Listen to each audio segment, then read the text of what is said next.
we provide you the platform to turn your dreams into reality. Give wings to your aspirations with KR Mangalam University.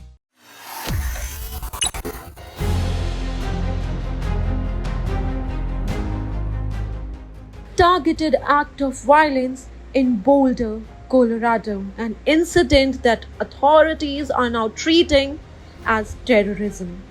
On Sunday afternoon, chaos unfolded in downtown Boulder's Pearl Street Mall, a usually peaceful open-air shopping area, where a small gathering had come together in support of Israeli hostages.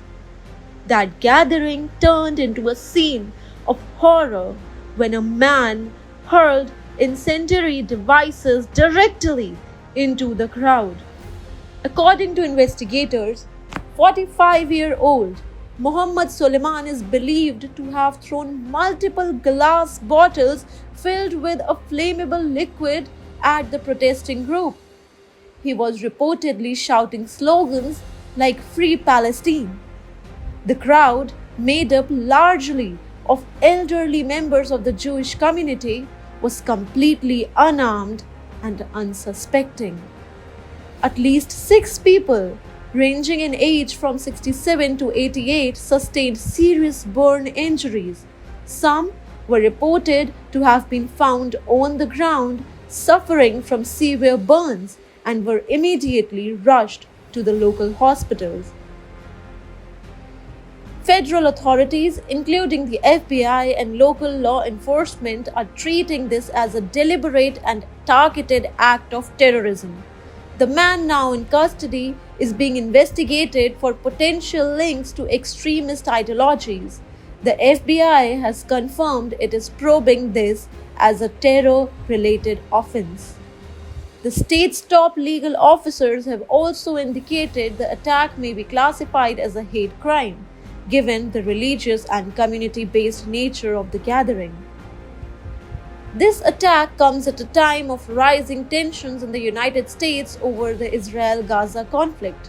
The public has turned increasingly volatile, with protests, counter-protests, and growing polarization between pro-Israel and pro-Palestinian groups. The Trump administration has taken a hard-line position.